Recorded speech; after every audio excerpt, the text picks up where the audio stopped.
22장의 이야기는 사실 그 사건은 간단한 사건입니다. 왜냐하면 사람들이 이제 귀신이 들려서 말 못하고 보지 못하는 사람, 눈 멀고 말 못하는 사람을 데려왔다고 얘기하죠. 예수님이 고쳐주셨습니다. 그러니 사람들이 놀라가지고 있는데 이제 그 옆에 이제 예수님을 반대하는 바리새인들이 한 말을 듣고 이제 예수님이 그 말을 듣고 하신 말씀이 아주 길지요. 사건은 간단한데 그 사건을 두고 하시는 예수님의 설명이 아주 깁니다. 저는 여기서 핵심적인 단어 키워드를 두 가지를 잡았는데, 하나는 하나님의 나라고, 두 번째는 많은 사람들이 사실은 오해하고 있는 성령을 회방하는 죄란 도대체 무엇인가라는 것에 관해서 오늘 조금 이렇게 해서 중심을 두고 좀 말씀을 전하려고 합니다.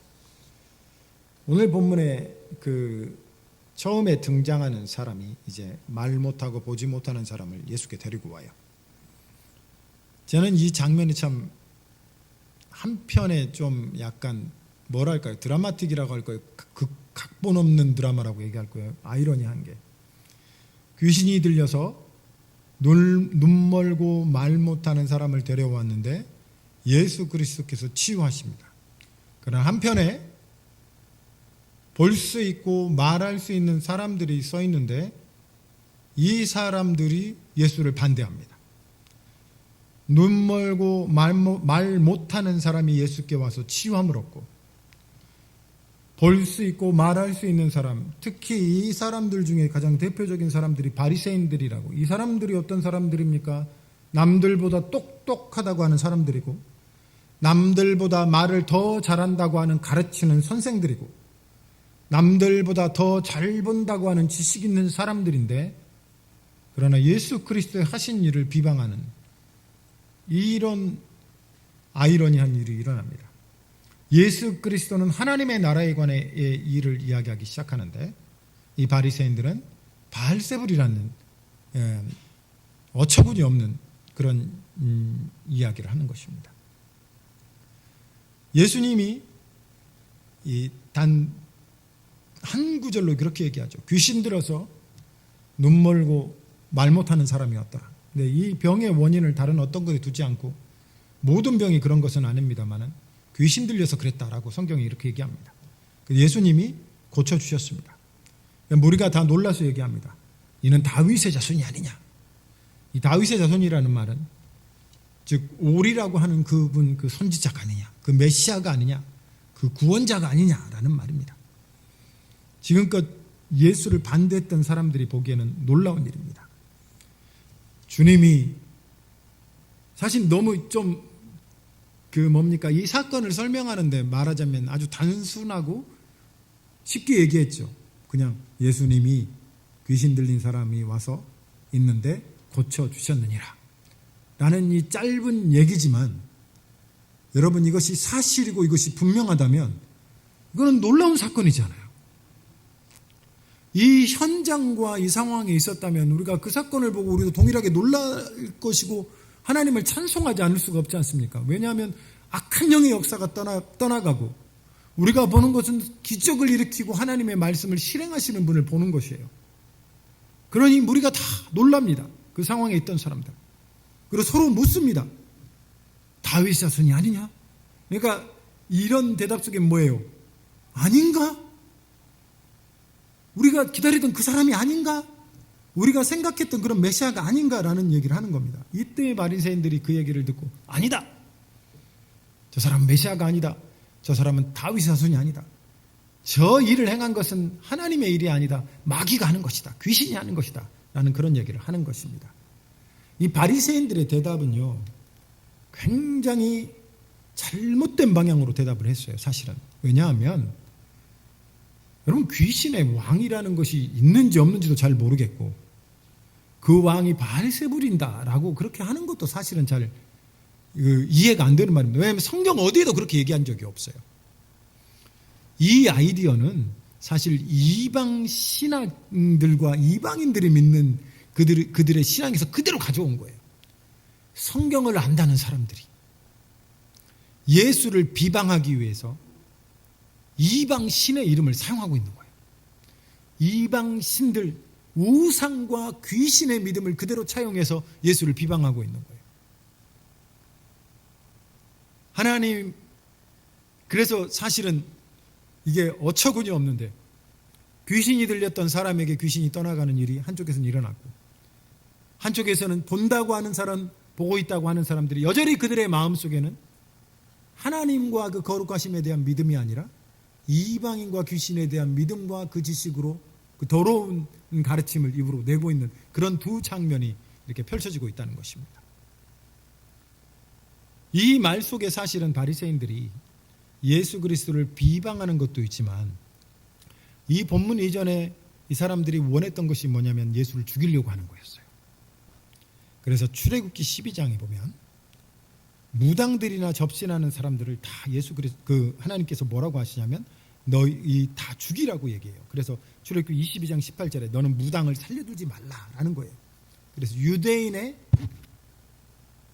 전통과 법에 의하면 만일 예수 그리스도가 귀신의 힘을 빌어서 마술을 하는 것이면 율법에 따라서 처형을 받아야 될 그런 죄를 짓고 있는 거거든요.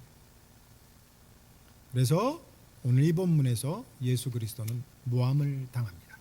자, 이제부터 예수님이 이 상황에 관해서 얘기하시기 시작합니다. 분쟁하는 나라마다 25절에 그렇게 얘기하죠. 황폐하여질 것이요 스스로 분쟁하는 동네나 집마다 서지 못하리라 라고 얘기합니다. 자기들 내가 지금 귀신을 쫓아내고 내가 지금 귀신을 무찔렀는데 어떻게 귀신이 귀신을 무찌르고 귀신을 쫓아내느냐라는 말입니다. 한 나라 사람들이 와서 자기 나라를 왜 싸울 것이지 어떻게 자기 나라 백성을 치고 무찌르느냐라는 그런 상식적인 얘기를 하는 거죠. 그리고 26절에 뭐예요? 사탄이 사탄을 쫓아내면 그 나라가 서로 분쟁하여 망하는 것이 아니냐. 어떻게 내가 사탄의 힘을 빌어 사탄을 쫓아낸다고 하느냐. 내가 바알세불의 힘을 빌어서 귀신을 쫓아내면 너희 아들은 누구의 힘을 빌어 쫓아내느냐라고 합니다. 이 말은 무슨 말이냐면 당시 바리새인들을 쫓아다녔던 제자들 중에도 이런 축사 사역을 했던 사람들이 있었다고도 얘기를 해요. 유대인의 전통에 의하면. 뭐 전부가 그런 건 아니지만 그런 것을 연습하고 그런 것을 실행했던 사람들이 있었던 것 같아요. 그러니 예수님이 동일하게 묻는 거죠. 그럼 걔네들은 뭘 힘입어서 지금 귀신을 쫓아내는 것이냐라고 하는 것입니다. 그리고 28절 아주 중요한 얘기를 하시죠. 함께 읽어보겠습니다. 시작. 그러나 내가 하나님의 성령을 힘입어 귀신을 쫓아내시는 것이면 하나님의 나라가 이미 너희에게 임하였느니라. 하나님의 나라가 임하였느니라. 하나님의 나라가 임하였다는 말은 하나님이 통치하신다는 말입니다. 하나님의 주권이 여기 있다는 말입니다. 이것이 아주 중요한 이유는 뭐냐면요. 우리는 세상을 살면서 마치 이 세상은 하나님의 나라가 아닌 것 같은 생각이 들 때가 많아요.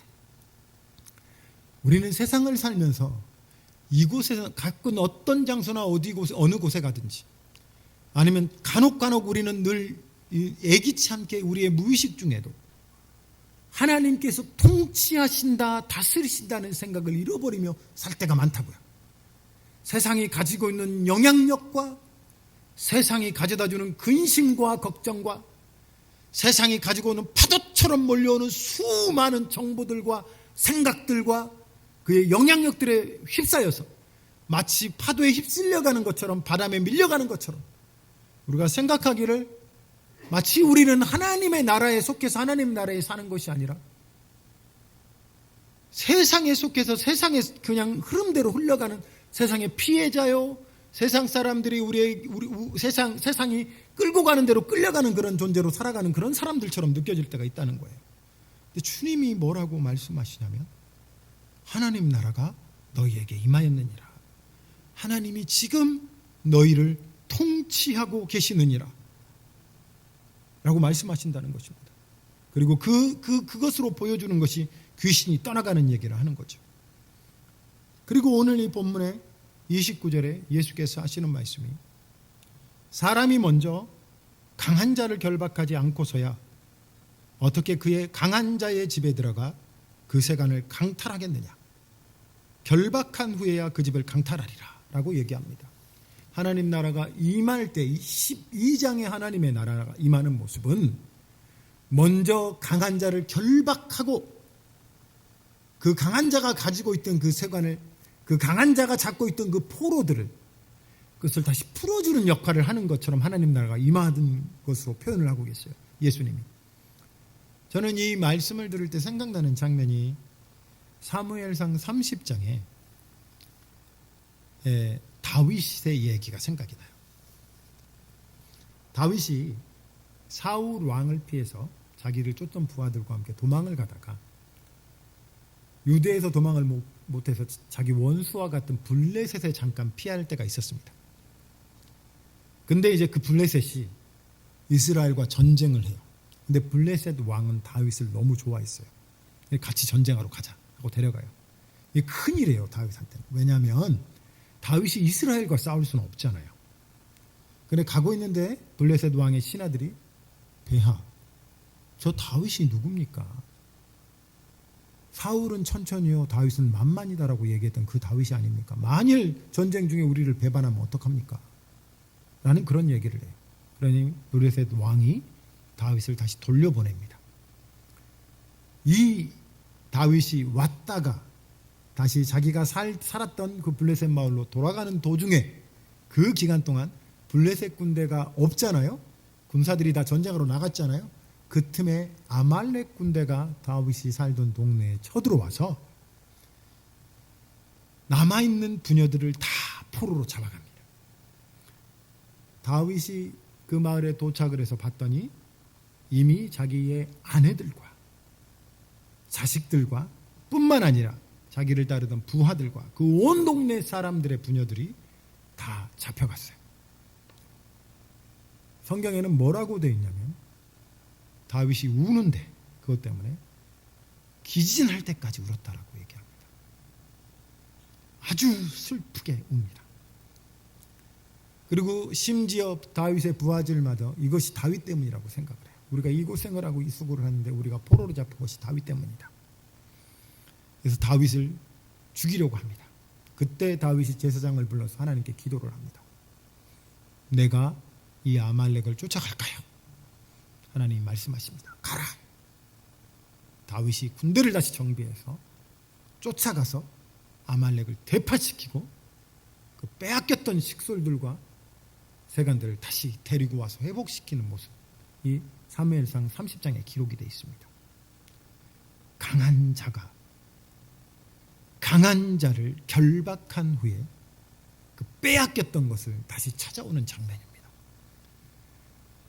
왜 사탄을 강한 자라고 합니까?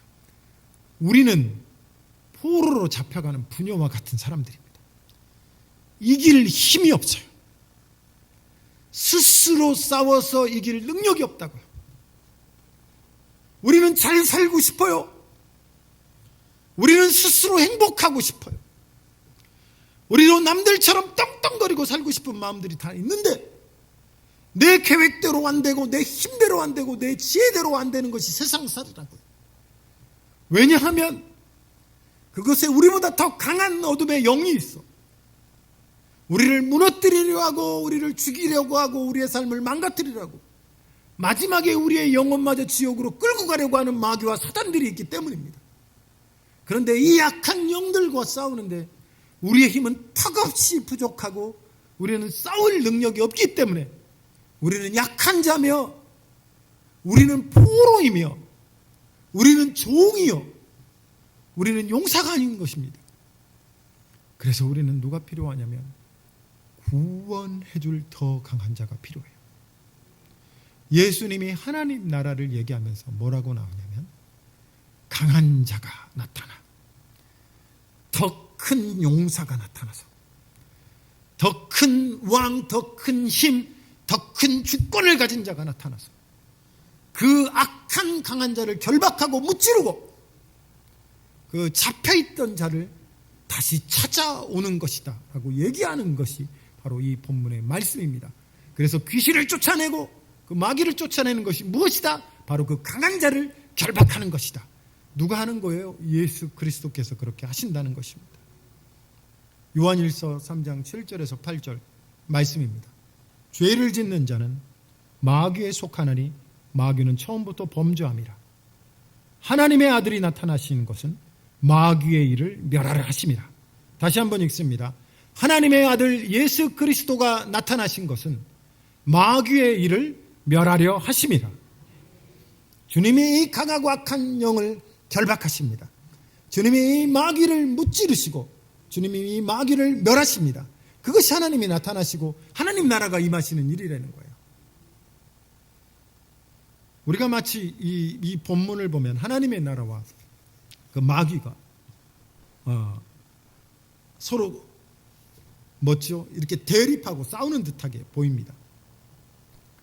이 전쟁과 같은 모습으로 하나님 나라가 표현합니다. 하나님 나라가 임하였다는 말은 주님이 이기셨다는 말입니다. 하나님 나라가 임하였다는 말은 주님이 이 전쟁에서 이기셔서 그 주권자들과 그 악한 영들과 그 악한 군사들을 물리쳐내시고 당신의 백성을 해방시키셨다는 말입니다.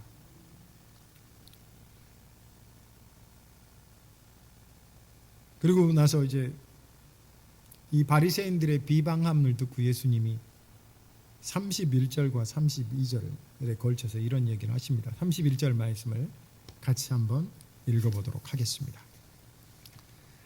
그러므로 내가 너희에게 이르노니 사람에 대한 모든 죄와 모독하는 것은 사심을 얻지 못하겠고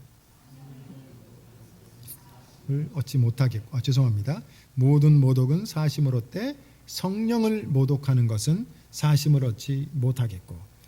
자, 이제 지금 오늘 우리가 읽은 성경에 성령을 모독하는 것 이렇게 되어 있는데 이제 예전 성경에 성령을 회방하는 것 이렇게 되어 있습니다. 그래서 혹여나 이제 신앙생활을 오래 해보신 분은 소위 사람들이 얘기하는 성령 회방죄 이런 것을 좀 들어보셨을 것 같아요. 무서운 말 아닙니까? 용서받지 못한다라고 하면 우리에게 얼마나 큰 부담이에요. 근데 이것에 대해서 또 정확하게 뭐다라고 얘기한 것이 없으니 내가 혹시 성령을 회방했나 성령을 모독했나 스스로 자기를 정죄하는 사람들도 있고, 저도 여러 번 사실은 질문을 받았습니다. 목사님, 성령 회방죄가 도대체 뭡니까? 왜냐하면 성경을 읽었던 사람들이 이 말을 읽고 좀 찔렸나 봐요. 그러면서 자기가 용서받지 못하면 어떡하나라는 그런 근심 때문에 그런 질문을 했겠죠.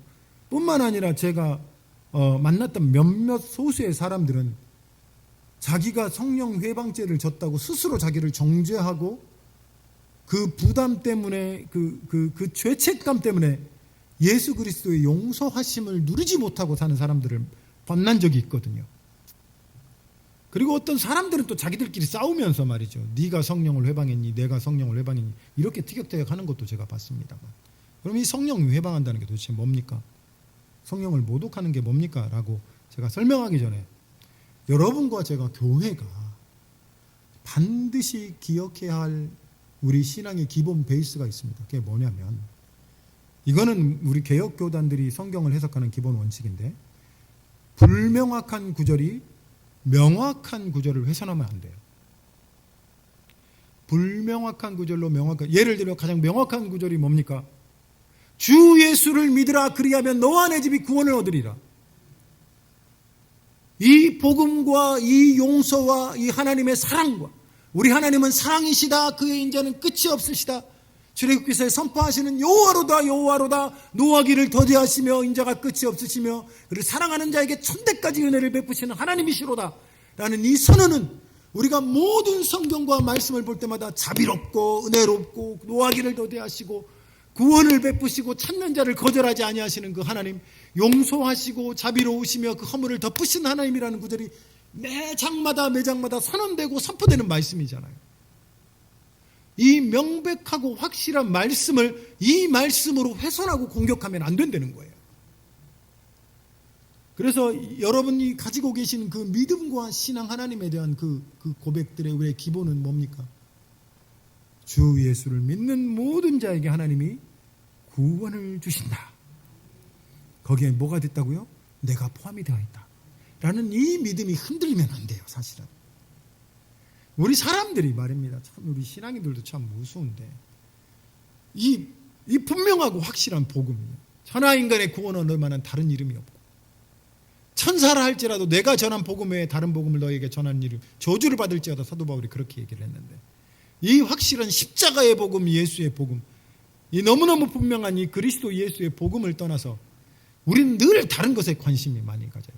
그래서 늘 이 성령 회방죄가 뭔가, 또 사람들 관심 갖는 게 뭐예요? 666이 뭔가, 천년왕국이 뭔가, 뭐 이런 것에 막 관심을 가져. 예수의 십자가와 복음이 사라지고 뭐 이런 일, 뭐 세계 정부가 어떠니, 뭐 짐승이 어떠니, 다니엘의 환상이 어떠니, 뭐 이런 거 좋아하고 막 이런 얘기를 많이 한다고. 우리가 전할 복음은 예수 그리스도의 십자가 복음 외에 다른 복음은 없습니다. 우리가 구원받는 복음은 예수 그리스도 십자가의 복음 외에 다른 복음이 없다고요. 이 말을 다시 다른 말로 얘기를 하면, 여러분, 사람들은 가끔 우리가 그런 함정에 빠지는데, 특히 이단들이 그런 방법을 많이 씁니다. 와가지고 잘 우리가 평소에 생각하지 않았던, 성경 저 깊숙한 곳에 있는, 계산도 해보지 않았던 그런 구조를 꺼내가지고 우리한테 막 물어봐요. 아냐? 모르지. 가끔은 목사들도 대답하지 못하는 것들이 있거든요. 그러면 너 지금까지 잘못 배웠다, 이렇게 얘기하는 거예요. 여러분, 내가 아무리 얘기를 해도 내가 지금 다시 한번 늘 얘기하지만 내가 한 번 더 얘기하겠습니다. 혹시나 여러분 헷갈릴까 봐 그래요. 여러분 저에 대해서 잘 아세요? 내 키 얼마인 줄 아세요? 어떤 사람이 와가지고, 우리 교회 안 다니는 사람이 와가지고 여러분한테 당신 담임 목사 김대진이지? 맞다고. 그 사람 키 알아? 모르잖아요. 여러분이 170 넘나? 좀 조금만 보이는데 머리가 커가지고 키가 잘 생각이 안 나는데, 당신 담임 목사 키도 모르고 말이야. 그러놓고 담임 목사를 안다고 알 수 있겠어? 나는 그 사람 키가 얼마인 줄 알아? 173.5. 내가 정확히 알지. 몸무게 79, 80 왔다 갔다 한다고 매주. 내가 정확히 알아.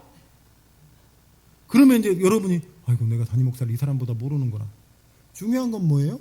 내가 그 사람을 몰라요. 내가 그 사람하고 아무 관계가 없다고요.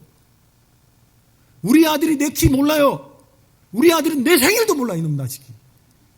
내 발사지도 몰라, 이놈이. 아버지가 어느 학교를 나왔는지도 몰라.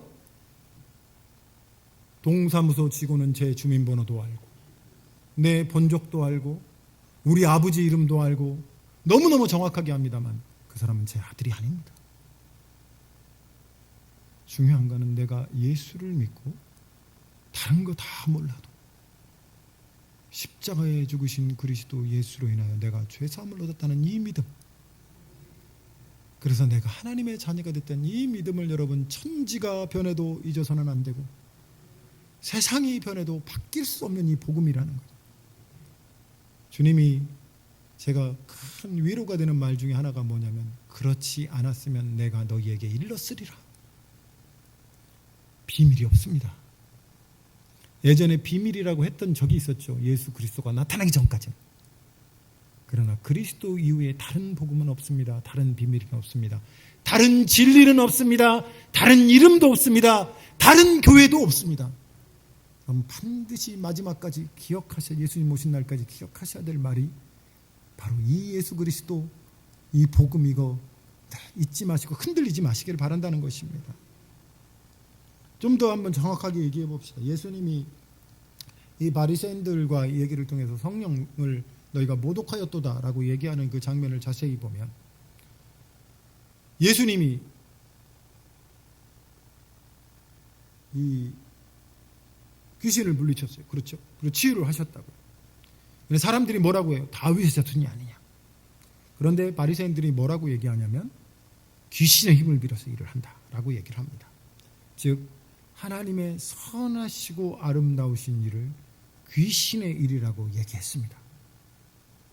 성령이 하는 이 거룩하고 영광스러운 일을 귀신의 일이라고 얘기한 겁니다. 이것이 바로 성령의 회방죄인데, 근데 여러분 여기서 조금 더 깊이 생각해 봐야 할 것은 뭐냐면, 그러면 우리가 성령의 역사를 혹시나 잘못된 그런 귀신의 역사라고 얘기하면 다 성령 회방죄가 됩니까? 라고 우리가 막 그렇게 생각하고 막 그러면서 성령의, 예를 들어 우리 가장 예전에 범했던, 우리 어르신들이 범했던 실수가 뭐예요? 교회에서 방언하고 있는데 너 귀신 방언 같아 막 이렇게 얘기했던 사람들이 옛날에 있었잖아요. 그래서 내가 여러분 주님 안에서 선포하는데 그런 방언은 없습니다. 주 예수를 믿는 사람 앞에 그런 방언 없고, 그럼 막 그렇게 얘기하는 사람들은 그럼 다 이제 용서를 받지 못합니까? 이런 얘기를 막 하고, 성령이 하신 일에 대해서 조금이라도 대적하는 사람들은 다 그 성령 회방죄를 짓는 겁니까? 이렇게 얘기할 수 있는데, 제가 이제 이 성경을 묵상하다가 하나 더 발견한 것은 뭐냐면, 예수님의 두 번째 하신 말씀이에요. 그게 33절입니다. 같이 한번 읽어봅시다. 시작. 나무도 좋고 열매도 좋다 하든지 나무도 좋지 않고 열매도 좋지 않든지 하라. 그 열매로 나무를 아느니라. 자, 무슨 말씀이냐면, 여러분, 사과에서 사과나무가 열리지 않습니까? 사람들이 사과가 열렸네 이렇게 얘기하는데, 이거 사과나무 아닌데 포도나무인데 사과가 열렸네. 감나무에 감이 열렸어요. 그런데 우리가 그거 보고 이거 원래 밤나무인데 감이 열렸네 이렇게 하지 말라는 말이에요. 바리새인들도 이게 선한 일인 줄 알았던 것 같아요. 하나님의 하시는 일이 성령으로 한지를 알았던 것 같아요. 그러나 그들 안에는 뭐가 있어요? 선함이 없어요. 그러나 그들 안에는 뭐가 있어요? 회개가 없어요. 돌이킴이 없어요. 주님에 대한 사랑이 없어요. 이들 안에 예수와 하나님에 대한 사랑과 그에 대한 존경과 그에 대한 어떠한 것이 없어요. 그래서 뭐라고 얘기해요? 독사의 자식들아, 너희가 지금 하나님의 사람이 아니고 너희가 누구의 자식들이다? 마귀의 자식들이라고 얘기를 하는 거예요. 그렇게 알고도, 선한 일인 줄 알면서도 일부러 비방을 하고, 이것이 하나님의 일인지도 알면서도 일부러 악하다고 얘기를 하는, 이것이 바로 성령을 회방하는 것입니다. 그러나 본질적으로요, 이렇게 사는 사람들은 그들 안에 회개가 없습니다. 이렇게 사는 사람들은 그들 안에 하나님의 인자하심과 자비로우심을 드러낼 그런 일이 없다는 것입니다. 그래서 이들 안에는 비방과 비난만이 있고, 사실 이들의 모든 말도 거짓입니다. 예수를 비난하고 진리를 비방합니다. 왜냐하면 그들은 하나님께 속한 사람들이 본질적으로 아니기 때문입니다. 그리고 여러분에게 당부하고 싶은 말은, 이 성령을 회방한다 이런 말을 다른 사람에게 쉽게 사용하지 마시기를 바랍니다. 누구도 우리가 이 말로 정죄당해서는 안 되고, 이 자리에서 또 누구도 정죄하지 마시기를 부탁드립니다. 우리가 늘 할 수 있는 얘기는 뭐예요? 하나님의 거룩하심과 은혜로우심과 그 십자가의 은혜의 풍성하심을 더 나누고 얘기하는 그런 교회가 되어야 하지 않겠습니까? 말씀을 마무리합니다. 여러분, 나의 왕을 신뢰합시다. 우리의 왕은, 저는 다윗의 이야기를 통해 참 깊은 감동을 받았는데, 빼앗긴 자기의 백성 때문에 통곡하시고 가슴 아파하시고, 그 빼앗긴 자기들의 백성과 자기들의 가족과 형제자매들, 그걸로 인하여 마음 아파하시고 기진하실 때까지 통곡한 다윗의 모습을 보며 저는 다윗의 자손 예수 그리스도를 생각했습니다. 우리 인생, 우리 혼자 살아가는 우리 인생 가운데 우리가 당하는 고난과 우리가 당하는 아픔과 우리가 겪고 있는 곤란과 어려움과 환난에 관하여 함께 통곡하시고 가슴 아파하시며, 우리가 이 세상에서 겪고 있는 모든 사단으로 인한 그 영향력 때문에 마음 아파하시는 분이 바로 나의 왕 다윗의 자손 예수 그리스도시구나. 그리고 그분이 직접 무장을 하시고 그 강한 자를 치시고 결박하시는 그 모습이, 주님이 이기시고 그 세간을 다시 늑탈하시고 포로로 잡혀 있는 자를 구원하시는 그 하나님 나라를 이루시는 그 방식을 십자가를 통해 이루신 나의 하나님을 기억하시기를 축복합니다. 하나님의 아들이 나타나셨습니다. 그리고 이 땅에 하나님의 통치를 보여주셨습니다. 그러나 이것이 단지 그냥 끝나는 것이 아니라 제가 축복하고 여러분에게 부탁하는 것은 여러분의 가정에 하나님의 나라가 임하기를 원합니다. 스스로 헤어날 수 없는 그 고통에 있는 모든 가정들, 여러분의 주위에 하나님 나라가 임하기를 원합니다. 사단과 어둠의 권세 아래서 고통받는 모든 자들에게 주의 성령과 하나님의 능력으로 마치 출애굽기서의 그 고통당하는 자들에게 하나님의 강한 능력으로 이방인과 애굽의 신들을 벌하시고 이스라엘을 구원하셨던 것처럼 하나님의 나라가 여러분의 인생과 삶 가운데 충만하시기를 축복합니다. 그리고 하나 더 여러분 기억하실 것은 이 하나님의 나라가 예수 그리스도는 처음부터 비방을 받으셨고 협박을 받으셨습니다. 그분이 태어나실 때 마태복음에 헤롯이 가장 먼저 내린 명령이 뭐였어요? 왕인이 공경하라가 아니었어요. 유대인의 왕으로 오신 다윗의 자손을 우리가 경배하자가 아니었어요. 잡아 죽이라 였습니다. 그리고 지금까지 오늘 이 본문까지도 예수를 비방하는 자들은 죽이려고 합니다. 교회는 하나님의 나라는 비방을 당합니다. 공격을 당합니다. 그런데 제가 여러분에게 부탁하고 싶은 것은 이 영적인 전쟁터에 중립지대는 없다는 것입니다. 나는 이 싸움과 아무 상관이 없어 이렇게 할 수가 없다는 거예요. 예수님이 뭐라고 얘기하십니까?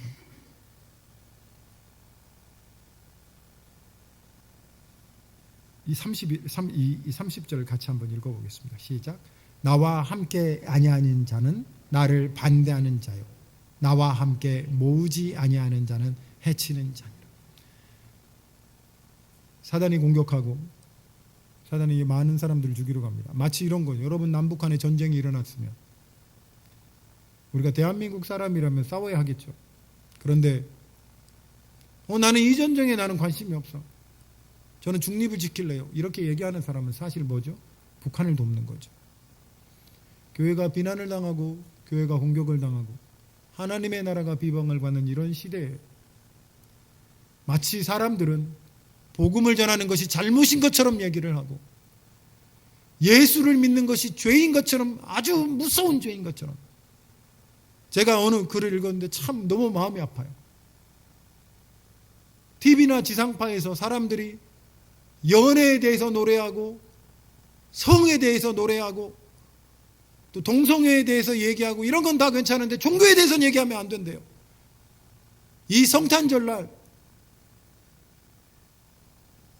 우리가 술 마시고 노는 거, 담배 피는 거 이런 거는 얘기해도 된대요. 어떻게 여인들이 연애를 하고 지들끼리 어떻게 성생활을 문란하게 하고 이런 것을 노래 가사에 담고 노래해도 된대요. 그런 게 버젓이 팔리는 게 이런 세상이에요. 그런데 예수는 안 된대요. 이런 세상에서 여러분들이 끝까지 주님과 함께 하시기를 바랍니다. 왜냐하면 이런 영적인 전쟁 가운데 나는 여기도 상관없고 저기도 상관없다라고 얘기할 수 있는 것이 아니기 때문입니다. 여러분, 사랑하는 성도 여러분, 하나님의 백성인 여러분, 주님 편에 서십시다. 그리고 하나님 나라가 비방을 당한, 물론 베드로전서에 우리가 죄를 범하고 고난을 받으면 무슨 유익이 있겠느냐라고 얘기합니다. 교회가 잘못한 것에 대해서는 철저히 우리가 회개를 하고 참 무섭게 회개해야 됩니다. 목사가 뭔 죄를 졌으면 다른 어떤 성도들보다 더 무섭게 회개를 해야 됩니다. 사실은 그것이 더 분명합니다. 그러나 선을 행하고 고난을 받는 것도 하나님의 뜻입니다. 그러니 우리가 비난받고 고난받는 것에 대해서 부끄러워하지 마시고 두려워하지도 마시고 염려하지도 마시기를 바랍니다. 그리고 여러분 모든 삶과 여러분의 가정과 여러분이 만나는 모든, 여러분이 밟는 모든 땅에 하나님 나라가 임하시기를 주의 이름으로 축복합니다. 우리 같이 들은 말씀을 놓고 기도하는 시간을 갖도록 하겠습니다.